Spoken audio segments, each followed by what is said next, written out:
نحمده ونصلي على رسوله الكريم اما بعد فاعوذ بالله من الشيطان الرجيم بسم الله الرحمن الرحيم رب اشرح لي صدري ويسر لي امري واحلل عقدة من لساني يفقهوا قولي۔ آج ہم صفحہ نمبر 83 یعنی 83 سے نمازی کے لباس کے بارے میں پڑھیں گے۔ قرآن پاک میں ایک آیت آتی ہے سورۃ الاعراف میں کہ خذوا زینتکم عند کل مسجد، ہر مسجد کے نزدیک یا ہر مسجد میں اپنی زینت کا اہتمام کرو، اور زینت سے مراد یہاں لباس ہے۔ گویا نماز کی درستگی کا انحصار جہاں پاکیزگی پر ہے، صفائی پر ہے، وضو پر ہے، وہیں اس کے ساتھ ساتھ درست نماز کے لیے درست لباس کا ہونا بھی بے حد ضروری ہے۔ اگر لباس مناسب نہ ہو، سطر کے تقاضے پورے نہ کرتا ہو تو نماز ضائع ہو جاتی ہے، کوشش رائے گاں جاتی ہے۔ تو اس لیے یہ بھی ایک بہت اہم باب ہے۔ اب یہاں پر چونکہ مرد اور عورت کا فرق بھی ہے، اس لیے کچھ چیزیں اس حوالے سے آپ کے سامنے آئیں گی، اور اسی طرح کچھ احادیث ایسی بھی آپ پڑھیں گے جن میں منیمم لباس کا ذکر ہوگا کہ جس میں ایک شخص کی نماز ہو سکتی ہے۔ پہلی حدیث ہے، رسول اللہ صلی اللہ علیہ وسلم نے فرمایا، لا يصلي احدكم في الثوب الواحد ليس على عاتقيه شيء، کوئی شخص کپڑے میں اس طرح نماز نہ پڑھے کہ اس کے کندھے ننگے ہوں۔ تو اس سے کیا پتہ چلتا ہے کہ مردوں کے لیے بھی نماز میں ڈریس یا لباس ایسا ہونا چاہیے کہ جس سے ان کے کندھے ڈھکے ہوئے ہوں۔ الگ سے کندھے پہ ڈالنا اوڑھنی کی طرح لازم نہیں ہے، اگر کرتا بھی ہے تو اس سے بھی بات بن جائے گی۔ سر کے ڈھکنے کا ذکر نہیں آیا، کندھوں کے ذکر آیا۔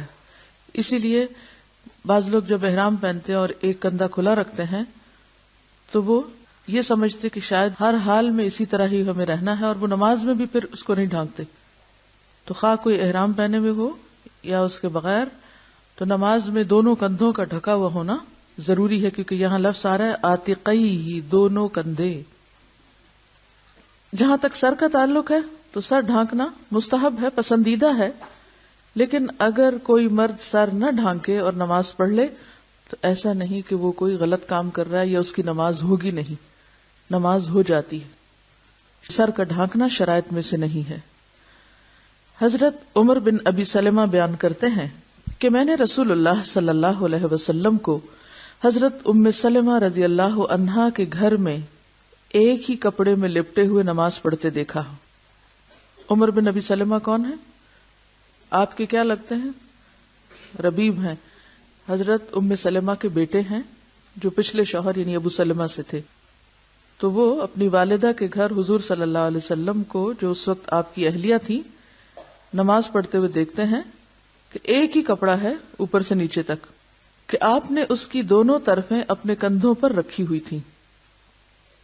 صحابہ کرام نبی کریم صلی اللہ علیہ وسلم کے ساتھ نماز پڑھتے تھے، اور وہ اپنے تہبندوں کے چھوٹے ہونے کے سبب اپنی گردنوں پر باندھے ہوتے تھے، یعنی تہبند کا ایک حصہ اوپر سے بھی باندھ لیتے تھے۔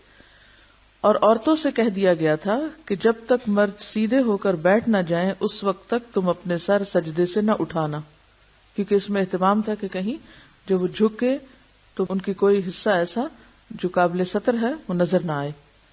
اب اس سے یہ بھی پتہ چلتا ہے کہ اس دور میں خواتین مسجد میں نماز پڑھتی تھیں، اور اس طرح پڑھتی تھی کہ مردوں اور عورتوں کے بیچ میں کوئی دیوار یا کپڑا یا ستر یا چیز نہیں ہوتی تھی۔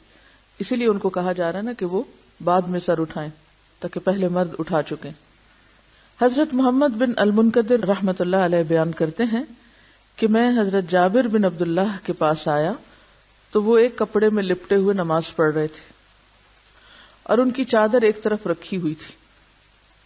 جب وہ نماز سے فارغ ہوئے تو ہم نے ان سے کہا کہ اے ابو عبداللہ، آپ کی چادر پڑی رہتی ہے اور آپ نماز پڑھ لیتے ہیں؟ تو انہوں نے فرمایا، ہاں، میں نے نبی کریم صلی اللہ علیہ وسلم کو اسی طرح نماز پڑھتے دیکھا ہے، اور میں نے یہ چاہا کہ ایسا ہی کروں تاکہ تمہارے جیسے جاہل مجھے اس طرح نماز پڑھتے ہوئے دیکھ لیں کہ اس طرح نماز ہو جاتی ہے۔ اس بات کو آپ سمجھنے کے لیے کہ کس طرح وہ ایک کپڑے میں پڑھتے تھے، آپ یوں سمجھے جیسے ساڑی ہوتی ہے نا، ایک ہی کپڑا ہوتا ہے نا ساڑی، کچھ حصہ نیچے کو ریپ کر لیتے ہیں اور کچھ پھر اوپر سے لپیٹ لیتے ہیں. تو وہ پہننے کا انداز ایسا ہوتا تھا کہ جس سے نیچے کا سطر بھی اور پھر کندھے بھی ڈھک جاتے تھے. اس بات کو اتنا واضح کرنے کی ضرورت کیوں تھی کہ کوئی بھی ایسا شخص جس کے پاس کم سے کم لباس بھی ہو تو وہ یہ نہ کہے کہ میں نماز نہیں پڑھ سکتا چونکہ میرے پاس تو لباس ہی نہیں ہے، اور کم لباس میں نماز ہی نہیں ہوتی. نہیں، نماز ہو جاتی ہے اگر آپ سطر کی ان حدود کو پورا کر دیں، ان حصوں کو ڈھانک لیں جن کا ڈھانکنا ضروری ہے، چاہے وہ ایک کپڑا ہو یا 2 ہو یا 3 ہو. رسول اللہ صلی اللہ علیہ وسلم نے نماز میں منہ ڈھانپنے اور صدل کرنے سے منع فرمایا ہے. اس کتاب کے اوپر جنہوں نے احادیث کی تخریج کی ہے وہ حاشیے میں لکھتے ہیں، اگر آپ نمبر 2 کو نیچے دیکھیں، اس حدیث کو کہ منہ نہ ڈھانکا جائے اور صدل نہ کیا جائے، اسے امام حاکم اور حافظ ذہبی نے صحیح کہا ہے. میرے علم میں اس حدیث کی 2 ہی سندیں ہیں. ایک سند حسن بن ذکوان کی تدلیس کی وجہ سے ضعیف ہے اور دوسری اصل بن سفیان ضعیف راوی ہیں. اس سے پتہ کیا چلتا ہے کہ اگرچہ روایت موجود ہے مگر ضعیف ہے. اس حدیث میں منہ ڈھانپنے سے روکا گیا ہے، لیکن بعض جگہیں ایسی ہوتی ہیں جہاں پر سخت لو پڑ رہی ہوتی، یا خواتین ہیں جو نقاب اوڑے میں ہیں، یا پھر سخت سردی کا موسم ہے کہ جس میں آپ کو جسم کے ساتھ منہ بھی ڈھانکنا ہے. تو کیا ایسے میں پھر نماز نہیں ہوگی؟ کیا ہوگا؟ تو اس میں یہ ہے کہ یہ روایت ضعیف ہے. نماز ہو جاتی ہے اگر منہ ڈھکا ہوا ہو. عام حالات میں، نارمل حالات میں انسان کو اس طرح نہیں کرنا چاہیے، لیکن اگر ضرورت ہو تو ایسا کیا جا سکتا ہے. کیونکہ جن ملکوں میں بہت سخت سردی ہوتی ہے وہاں پر آپ ناک ننگا نہیں رکھ سکتے، ورنہ ناک ٹوٹ کے گر جائے گا، وہ بھی فریز ہو جائے گا. تو کہنے کا مطلب یہ ہے کہ دین میں بہت وسعت ہے. صدل کیا ہوتا ہے؟ کسی چادر یا کپڑے کو اس طرح اوڑھنا کہ دونوں طرف سے آگے کو لٹکا لیا جائے بغیر اس کے کہ اس کی ایک بل دیا جائے یا اس کو آگے سے باندھا جائے، یعنی کھلا چھوڑ دیا جائے. تو ویسے جیسے آپ دوپٹہ اوڑھیں اور اس کے دونوں کنارے اگلی طرف کو کھلے چھوڑ دیں، جیسے اسکارف بھی بالکل ہی کھلا چھوڑ دیں آپ، یعنی اوپر سے نیچے. اس سے کیوں روکا گیا؟ کیونکہ اس سے نماز کے خشوع پہ فرق پڑتا ہے. جب آپ رکوع کرتے ہیں وہ آگے لٹک جائے گا، پھر جب آپ اٹھیں گے اور سجدے میں جائیں گے اور ہو سکتا ہے آپ کے گھٹنوں کے نیچے وہ آ جائے، جب دوبارہ آپ اٹھیں تو ان کو نکالتے نکالتے آپ کی نماز میں اتنی حرکت ہو جائے کہ آپ کا سارا خشوع ختم ہو کر رہ جائے. تو مراد اس سے یہ ہے کہ ایسا لباس نہیں پہننا چاہیے کہ جس کے پہننے سے انسان کی نماز کی ادائیگی میں کسی قسم کا کوئی خلل آئے.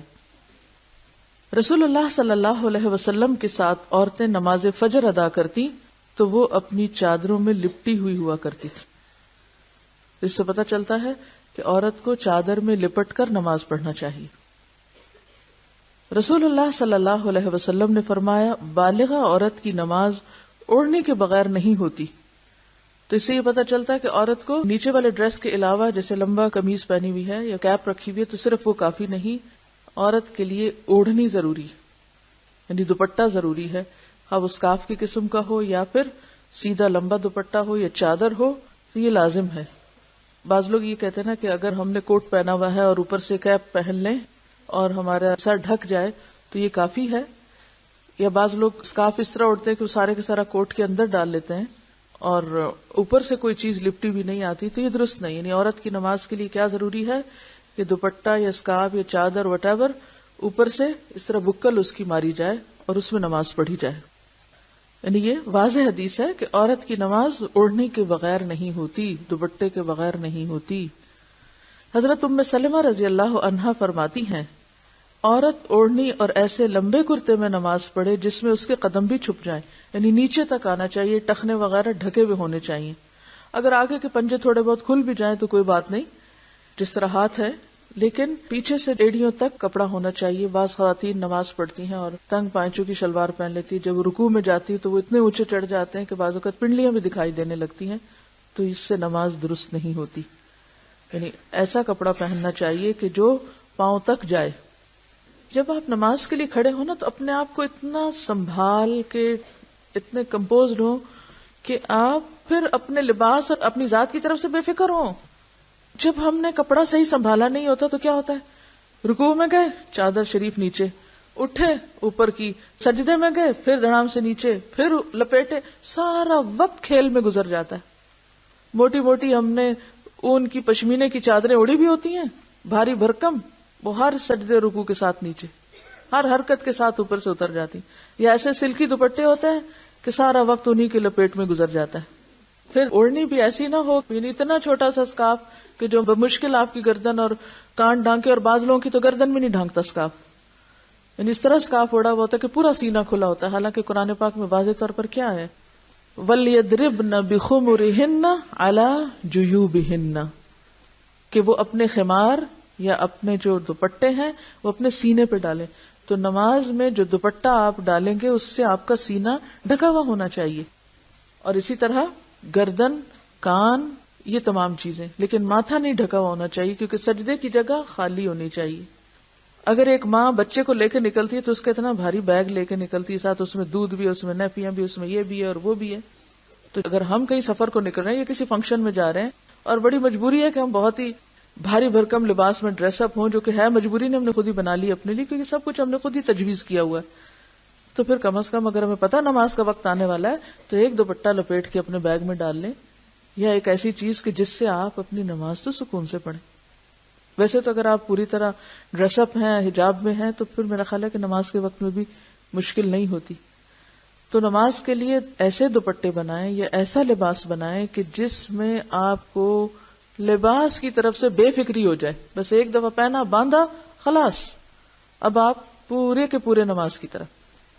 چاہیے تو یہ تھا کہ میں اس وقت آپ کو صرف ایک فقہی مسئلہ بتا کے نکل جاتی، لیکن اس سب کو میں نے خشوع سے کیوں ریلیٹ کیا ہے، کیونکہ بہت سے لوگ جب ان کو نماز میں لباس کی بات بتاتے ہیں تو فوراً اس پہ آ جاتے ہیں، اتنی بھی کیا سختی، اتنی بھی کیا پابندی، اتنی بھی کیا مجبوری. یہ عام باتیں ہوتی.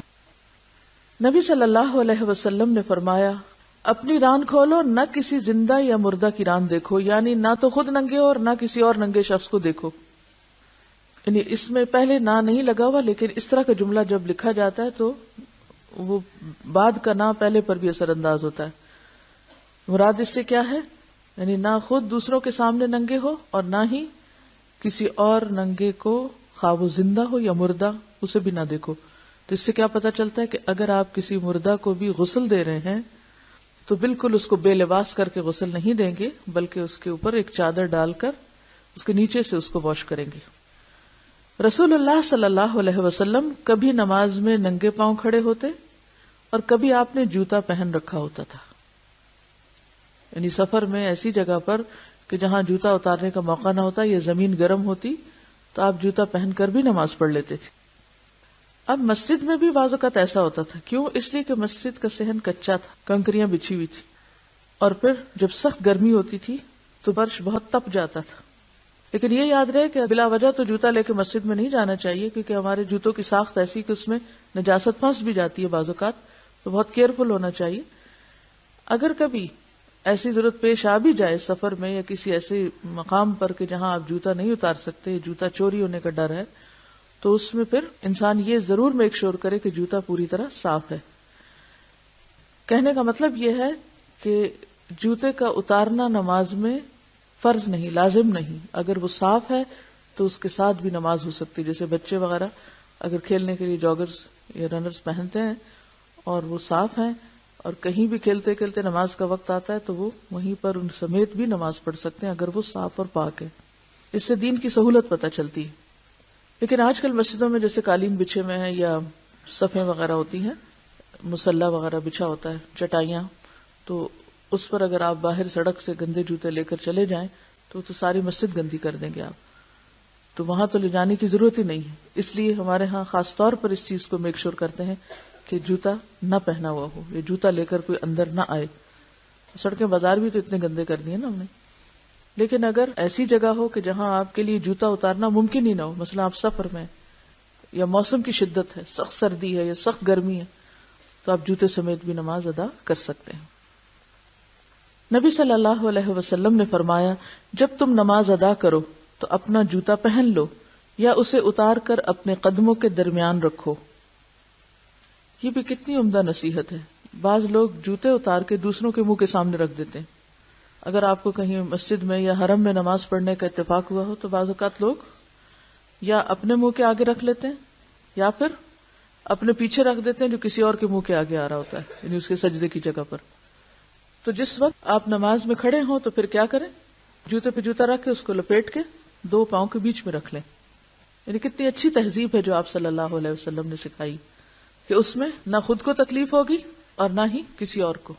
پھر اس کے بعد ایک اور روایت میں ہے آپ نے فرمایا یہودیوں کی مخالفت کرو، وہ جوتے اور موزے پہن کر نماز ادا نہیں کرتے. یعنی ان کے ہاں سختی ہے اس بات کی کہ نہ وہ موزے پہن کے نماز پڑھتے ہیں اور نہ ہی جوتے پہن کے. نبی صلی اللہ علیہ وسلم نے فرمایا جب تم مسجد میں آؤ تو جوتوں کو اچھی طرح غور سے دیکھ لو، اگر ان میں نجاست نظر آئے تو ان کو زمین پر اچھی طرح رگڑو، پھر ان میں نماز ادا کرو. نبی صلی اللہ علیہ وسلم فرماتے ہیں جب تم نماز ادا کرو تو جوتوں کو دائیں یا بائیں نہ رکھو بلکہ قدموں کے درمیان رکھو، کیونکہ تمہارا بایاں دوسرے نمازی کا دایاں ہوگا. ہاں اگر بائیں جانب کوئی نمازی نہ ہو تو بائیں جانب رکھ سکتے ہو. تو اس سے کیا پتہ چلتا ہے کہ خاص طور پر اگر صف میں آپ نماز پڑھ رہے ہیں تو اس میں اگر آپ بیچ میں جوتا رکھتے ہیں تو ایک تو صف ٹوٹے گی، گیپس آ جائیں گے. دوسرے یہ ہے کہ جوتے کو اپنے دائیں طرف مت رکھو، بائیں طرف رکھو.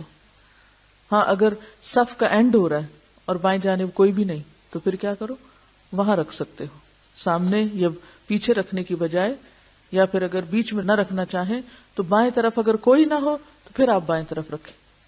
اس سے آپ دیکھیں کہ آپ صلی اللہ علیہ وسلم نے کتنی باریکی کے ساتھ کتنی تدبیر سکھائی ہے مختلف کاموں کے کرنے کی، کتنے خوبصورت انداز سکھائے. یہ باتیں پتہ تھیں آپ کو پہلے؟ نہیں، عموماً نہ پتہ ہوتی ہیں، نہ ہم عمل کرتے ہیں، نہ ہی سیکھتے ہیں، نہ ہی سکھاتے ہیں. اسی لیے ہماری زندگی بس ایک ہیپ ہیزرڈ قسم کی بے انتظام زندگی ہے. بس جو کام جیسے آیا، جیسے دل کیا ویسے کر لیا، جو خود کو سہولت ہوئی وہ کر لیا، جو من مانی ہوئی، مرضی ہوئی وہ کر لیا. یہ نہ دیکھا کہ دوسرے کو اس سے یا اوور آل ایک ماحول پر اس سے کیا فرق پڑتا ہے. حضرت عبداللہ بن عباس رضی اللہ عنہ نے عبداللہ بن حارث کو دیکھا کہ وہ پیچھے سے بالوں کا جوڑا باندھ کر نماز پڑھ رہے تھے. آج بھی اور اس زمانے میں بھی لوگ بعض اوقات تھوڑے لمبے بال رکھ لیتے تھے. تو انہوں نے کیا کیا، نماز میں بالوں کو اکٹھا کر کے جیسے پونی ٹیل وغیرہ ہوتی ہے اس طرح، یا ان کو اوپر کر کے باندھ لیا. عبداللہ بن عباس اٹھے اور ان کے جوڑے کو کھول دیا. جب ابن حارث نماز سے فارغ ہوئے ابن عباس کی طرف متوجہ ہوئے اور کہنے لگے میرے سر سے تمہیں کیا سروکار تھا، تم نے مجھے کیوں ڈسٹرب کیا. ابن عباس نے کہا میں نے رسول اللہ صلی اللہ علیہ وسلم کو یہ فرماتے ہوئے سنا ہے بے شک اس طرح کے آدمی کی مثال اس شخص کی سی ہے جو مشقیں بندھی ہوئی حالت میں نماز ادا کرے، یعنی اس کو بیڑیوں میں جکڑا ہوا. جوڑا ایسا ہے کہ ایک ہے بال کھلے جس میں آپ ریلیکس ہیں، اور جو ہی آپ نے بال اس طرح باندھے کہ وہ ٹائٹ ہو گئے کہ جس سے آپ کی توجہ جو ہے وہ اس طرف جا رہی ہے، یا پھر یہ کہ وہ اونچے ہو گئے کہ جس سے آپ کا جو پیچھے سے بال ابھر کے دوسرا سر نظر آ رہا ہے، تو اس سے منع کیا گیا ہے.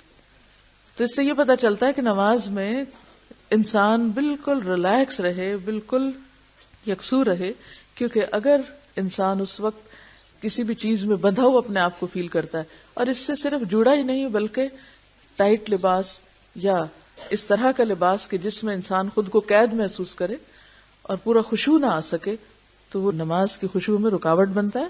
اور اگر خشوع نہیں تو نماز ہی کیا. حضرت عائشہ رضی اللہ عنہا سے روایت ہے کہ رسول اللہ صلی اللہ علیہ وسلم نے ایک دھاری دار چادر میں نماز پڑھی، پھر فرمایا میری اس چادر کو ابو جہیم کے پاس لے جاؤ اور اس کی چادر میرے پاس لے آؤ. کیوں؟ اس لیے کہ اس چادر کی دھاریوں نے مجھے نماز میں خشوع سے غافل کر دیا ہے. اب آپ دیکھیں کہ ہماری نمازوں میں کیسے کیسے پھول بوٹے حائل ہوتے ہیں، لیکن ہم نے کبھی فکر نہیں کی. تو اس سے کیا پتہ چلتا ہے کہ دیوار پہ کوئی ایسی چیزیں لگی ہوئی ہیں، یا پھر جائے نماز پر بہت سی دھاریاں اور رنگ برنگ کے ڈیزائن بنے ہوئے ہیں جو مختلف شکلوں میں نظر آتے رہتے ہیں نماز میں کھڑے ہو کے. کبھی وہ کسی کی شکل بن جاتی ہے، کبھی کوئی وہ ڈیزائن بن جاتا ہے. تو ایسی چیزوں پر نماز پڑھنے سے اجتناب کرنا چاہیے. اب ہم یہ تو نہیں کہہ سکتے کہ اس کی نماز ہی نہیں ہوئی، لیکن یقینی طور پر اس کو خشوع کا درجہ حاصل نہیں ہوا. اسی طرح صحابہ کرام رسول اللہ صلی اللہ علیہ وسلم کے پیچھے نماز پڑھتے ہوئے گرمی کی شدت سے سجدے کی جگہ کپڑے کا کنارہ بچھا لیتے تھے، یعنی زمین پر کچھ بھی نہیں ہوتا تھا.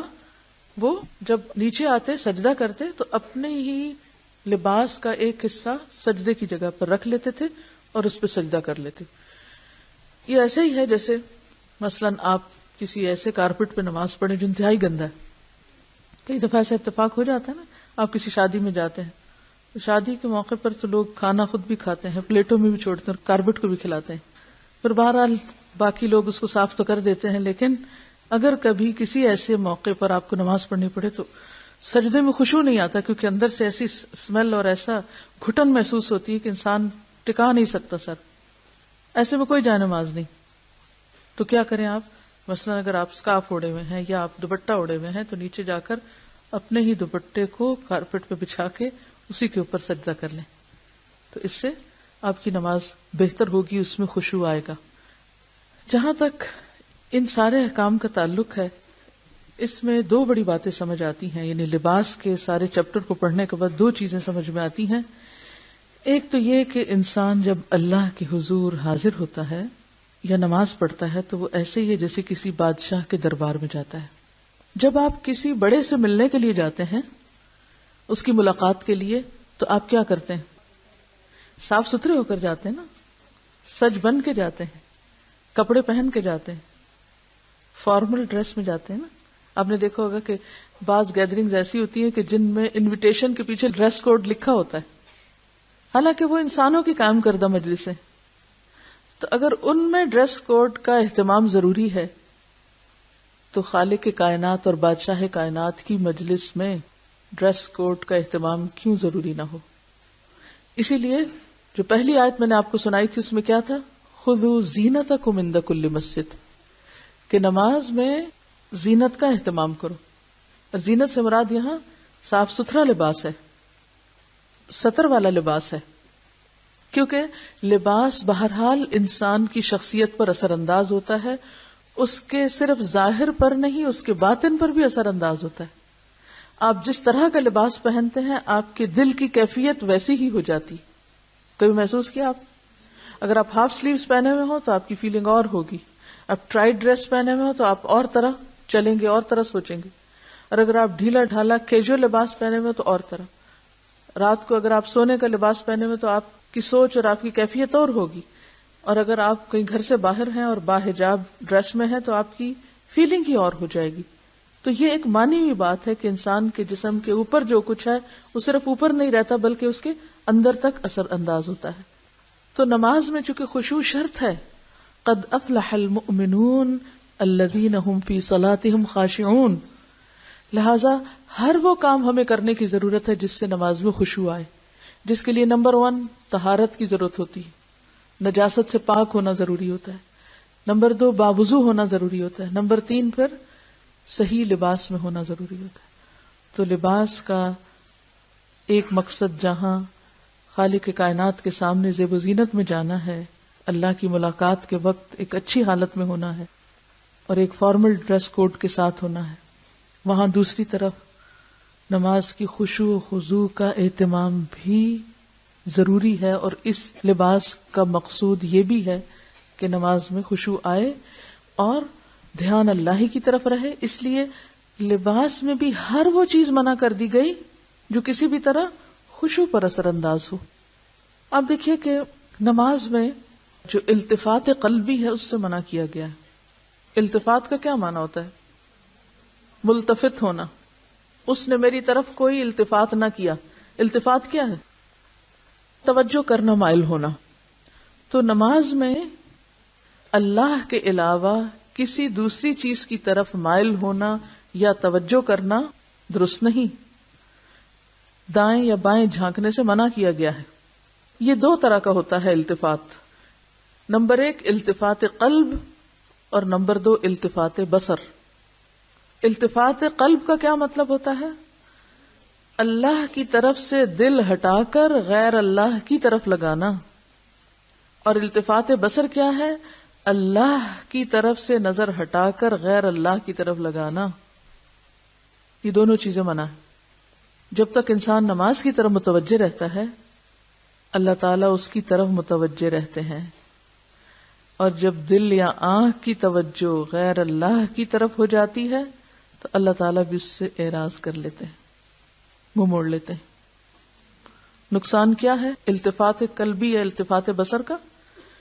کہ جب تک آپ کا دھیان اللہ کی طرف ہے، آپ کے دل میں اللہ کی یاد ہے، آپ کی نگاہ ایک خاص مقام پہ ٹکی ہوئی ہے اور ادھر ادھر نہیں دیکھ رہے، تو آپ پر اللہ کی رحمت ہے.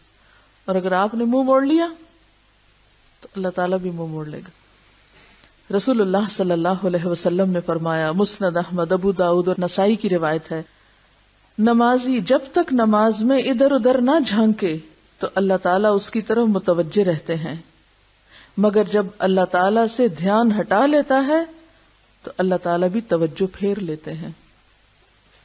کبھی محسوس کیا آپ نے یہ بات؟ جانتے نہیں، محسوس کہاں سے کریں گے کہ ہمارے ادھر ادھر دھیان کرنے سے ہم پہ کیا نقصان ہے. بعض لوگ ہیں بیچ گھر کے کھڑے ہو جاتے ہیں، جو آتا جاتا ہے گزرتا ہے، جو کوئی کام ہوتا ہے ادھر ادھر بھی دیکھتے جاتے ہیں، نماز بھی پڑھتے جاتے ہیں، پورا دھیان رکھتے ہیں ہر چیز کی طرف، کس کی آواز آ رہی ہے، کون آیا، کون گیا، بیل تو نہیں بجی، دروازہ تو نہیں کھٹکا. یہ التفات قلبی ہے اور بعضوں کا ساتھ التفات بصر بھی، انتہائی ناپسندیدہ. آپ رکھیے اپنے آپ کو، اگر آپ سے کوئی بات کر رہا ہو، آپ سے کوئی ملاقات کرنے آئے، بازو کا تو ہوتا ہے نا کوئی آپ سے ملنے آیا، ہم اللہ کی ملاقات کو جاتے ہیں نماز میں، آپ سے کوئی ملنے آیا ہے، آپ اس سے بات کر رہے ہیں، آپ اس کی طرف متوجہ، آپ سارے کام کاج چھوڑ کے اس کے پاس بیٹھے ہیں، اور وہ کبھی دیکھنے لگتا ہے کہ آپ نے گھر میں کیسے پردے لگا رکھے ہیں، آپ نے کپڑے کیسے پہنے ہوئے ہیں، ادھر سے ادھر، نیچے سے اوپر، دائیں سے بائیں. کیسا لگے گا آپ کو؟ دل چاہے گا اٹھ کے ہی چلے جائیں، یہ مجھ سے ملنے آیا یا میرے گھر سے ملنے آیا. لیکن یہ کہ آج کل لوگوں کو یہ برا نہیں لگتا، اس لیے کہ لوگ اپنے گھر آنے پہ اتنا اصرار کرتے ہیں. میرے ساتھ اکثر ایسے تو لوگ کہتے ہیں ہمارے گھر ہے، میں کہتی ہوں بھی آپ سے ملنا تھا، آپ سے مل لیا. گھر کس لیے آؤں؟ اس لیے کہ ہم نے اتنے اچھے ڈرائنگ روم سجائے ہوئے ہوتے ہیں. یعنی میں کسی کی نیت پہ شک نہیں کرتی، کوئی اور نیت بھی ہوگی، لیکن بعض اوقات یہ ہوتا ہے کہ اتنا کچھ ہم نے سجا رکھا ہوتا ہے کہ ہم اپریسیشن چاہتے کوئی آئے اور وہ نمائش دیکھے. اچھا پھر اس کے لیے کیا کرتے ہیں؟ لا کے بٹھا کے چھوڑ کے چلے جاتے ہیں. آپ نظارہ کرو، اور کچھ نہیں تو یہ البم رکھے ہوئے، ان کو کھول کے دیکھو، ہمارے زیور دیکھو، جیولری دیکھو، کپڑے دیکھو. کیا زندگی ہو چکی، کن چیزوں میں الجھ گئے، کہاں اٹک گئے ہیں، کن چیزوں کو خدا بنا لیا، کن چیزوں کو پوج رہے ہیں. اصل چیز تو انسان ہے، اور انسان کی محبت اور انسان کی ملاقات تو کہیں بھی ہو سکتی. اس کے لیے ضروری نہیں ہوتا کہ کوئی آپ سے محبت کا اظہار جب ہی کرے گا جب وہ آپ کے گھر آئے گا. تو اسی طرح اللہ سے جو ملاقات ہے نماز کی شکل میں، اس میں باقی سب چیزیں پیچھے چلی جائیں. نماز میں کھڑے ہونے کی جگہ، پوزیشن، لباس، ہر چیز ایسی ہونی چاہیے کہ جس سے خشوع میں مدد ملے، کیونکہ اگر آپ نے اللہ کی طرف توجہ نہ کی تو وہ بھی آپ سے توجہ پھیر لے گا. رسول اللہ صلی اللہ علیہ وسلم سے جب نماز میں دائیں بائیں جھانکنے کے متعلق دریافت کیا گیا تو آپ نے فرمایا، شیطانی جھپٹ ہے. یہ کیا ہے؟ شیطانی جھپٹ ہے، جو کہ شیطان نمازی کی نماز سے جھپٹ مارتا ہے. ہم نماز پڑھ رہے تھے پوری توجہ سے، ادھر سے شیطان آ جاتا ہے اور ہمارا دھیان دل یا نگاہ سے ادھر ادھر کراتا ہے، تو وہ دراصل کیا کرتا ہے؟ جھپٹا مارتا ہے ہماری نماز میں سے، پوری نہ ہونے پائے، گویا وہ اپنا حصہ لیتا ہے اس میں سے.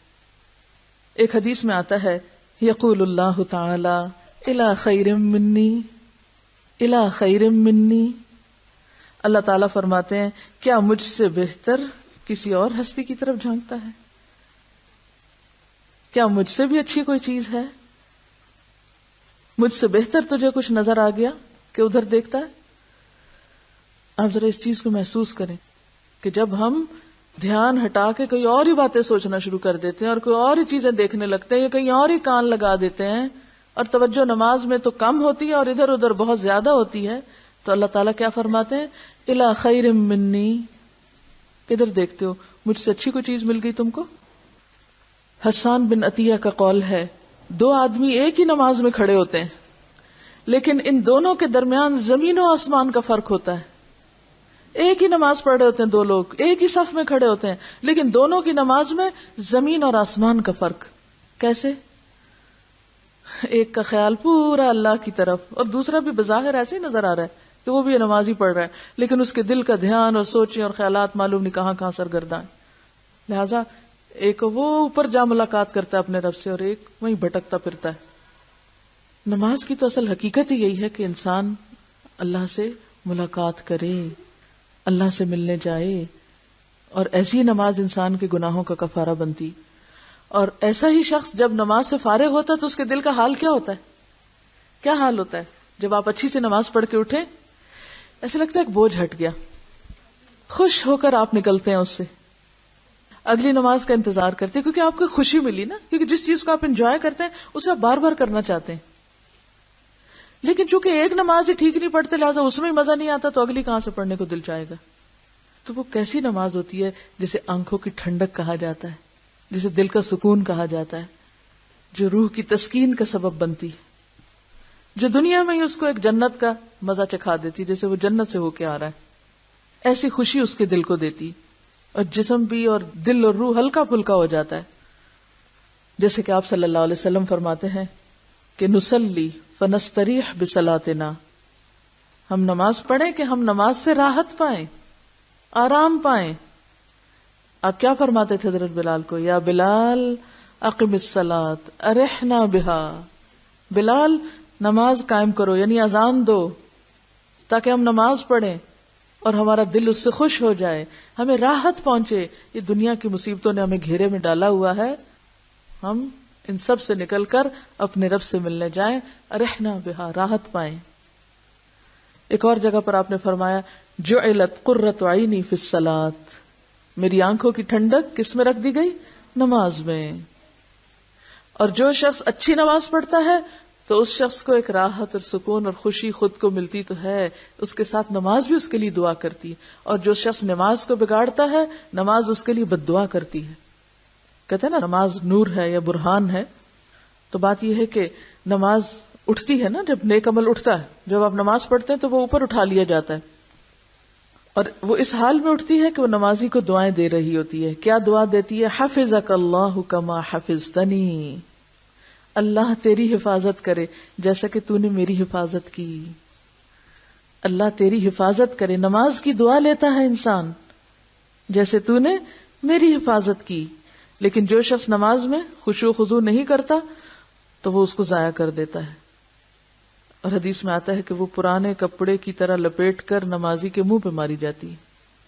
وہ کہتی ہے ضیعک اللہ کما ضیعتنی، اللہ تجھے ضائع کرے، اللہ تجھے برباد کرے جیسے تو نے مجھے برباد کیا.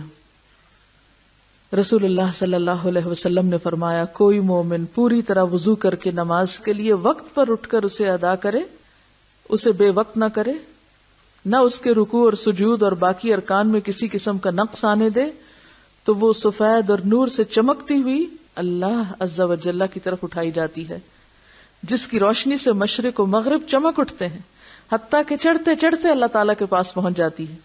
لیکن جو نماز کے لیے اٹھے، نہ پورا وضو کرے، نہ وقت پہ ادا کرے، چوروں کی طرح اس کے رکوع، سجدے اور دیگر ارکان کی چوری کرے، یعنی جلدی جلدی بس ٹوکرے مارے، تو سیاہ و کالی ہو جاتی ہے اور اس کے سر سے بھی اوپر نہیں جاتی.